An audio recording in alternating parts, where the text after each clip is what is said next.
Welcome to the Stronger Tides Podcast, the podcast for small business entrepreneurs and corporate executives to learn more about increasing their client or employee retention through a group cruise program.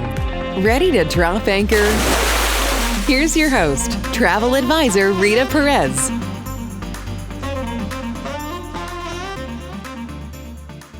Hello. Welcome back to the podcast. Thank you so much for being here. This week's topic is about, Norovirus.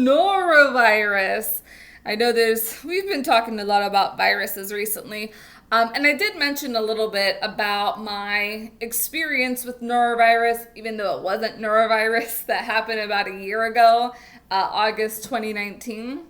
So I wanted to just go over that. I'm sure that this may be one of your personal fears.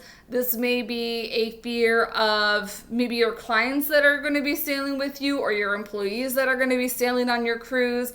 And so I just want to let you know what my experience was with norovirus and just let you know that the cruise ships, they really do have your back.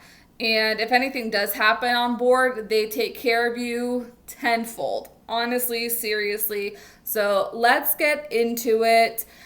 Without a doubt, I know it's pretty safe to say that no one wants to get sick when they are cruising. On the first night of my Alaska cruise, I came down with something, which my doctor cousin is pretty sure was bacterial and not viral, and so was the onboard nurse. Thank goodness for me, but still a little scared regardless. And honestly, I kind of think it was my mind playing tricks on me because sometimes I can get a pretty bad anxiety. And I really think I started getting symptoms that were anxiety related and not bacterial or viral related. But anyways, here's some things that I learned that will hopefully help you avoid, deal with, or get through a bout of onboard gastro issues. Number one is your symptoms. Know the symptoms. Had I known the exact symptoms, I don't think I would have been so quick to visit the onboard nurse. I just know like that night I had a couple of symptoms and I started freaking out. So I think on top of, the normal travel anxiety that I have, and then me thinking like, oh crap, I might be sick and this is not going to be good, like to have these kinds of symptoms on a cruise ship. I think I kind of like really freaked out my anxiety even more. So that's one of the things that I wish I had known were exactly all the symptoms of norovirus, because I knew some, but not all. I know I panicked, but I also know how important it is to report any possible cases of norovirus so that the ship can contain it and keep the other passengers safe. Symptoms of norovirus include abdominal cramping, nausea, vomiting, diarrhea, fever, muscle pains, and chills. The nurse kept repeatedly asking me if I had cramping and a fever, which I did not, and I was kind of like, oh, crap. Like I wish I knew that those were probably the telltale signs, the cramping and the fever.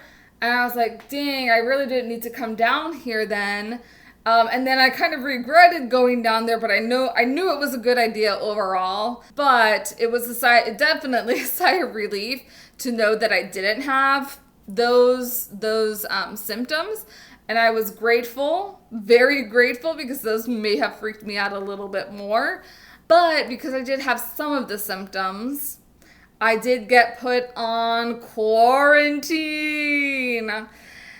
So I had thought I had skirted being quarantined because I officially didn't have norovirus, but nope. The nurse put me on a 24-hour quarantine to make sure no one caught whatever germs I had going on, which, again, I don't think I had germs. I think this was anxiety in my mind, like being put out in physical symptoms. I was incredibly grateful that I had a balcony cabin, so I wasn't entirely locked in my room. And this is probably one of the things that I need to make sure I have to have on all of my cruises in the future is a balcony cabin. I was also incredibly grateful that the next 24 hours were going to be at sea. Hey, interested in getting an actual numbers comparison of a land retreat versus a cruise retreat? You know, honestly, when I was putting this document together, I couldn't even believe the great difference between the numbers. Visit StrongerTidesPodcast.com to be added to my weekly email list and get the download now. Back to the show. Because they weren't going to let me off the ship on a port day if this had happened on a port day. The nurse also gave me some medication and a Powerade to help me with my symptoms. So the number 3 thing to know is room service. And this sounds all fancy, but it's not really that fancy what you're thinking. The nurse informed me that because I was going to be quarantined, I would be given some special allowances. Whoop, whoop. Not really, but it was nice. You might think that this is pretty cool, but I was just itching to get out of my room. I mean, we're on vacation. I followed her orders, though, because I didn't want to get in bigger trouble that was necessary. While I was quarantined, I received complimentary room service, including bottles of water. Now, you may think that this is fancy. However, virtually every crew member on the ship knows what's going on with me. AKA, I have a restricted diet on room service to help my tum-tum get back on track. In that regard, there was a specific menu that I was given, and I could only choose things off that menu. And that included like apple, baked potato, chicken broth, just very bland things to help get my stomach back on the mend. My room steward also had to perform a deep cleaning on my room to get rid of any germs. He also had to leave my room to be the last to be cleaned so no other passengers would be affected. And lastly, to keep me occupied outside of napping and balcony time, I received complimentary movies on the ship's entertainment system. And this was really nice at the time because I finally got to watch Avengers Endgame for free. Avengers Unite.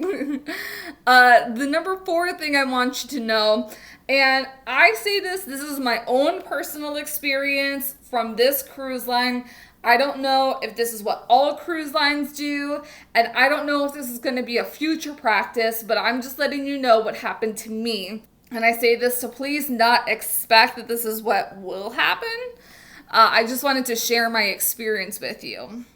So after my quarantine was complete, I received a letter in my cabin from the hotel director that they would be letting the shoreside team know to assign a partial future cruise credit to me. And I thought that was above and beyond generous. I really didn't think it was needed because I had gotten so much already. Like the extra room cleaning, I got the free movies, the complimentary room service. I really didn't think that they would do anything for the future, but I really, really did appreciate that future cruise credit.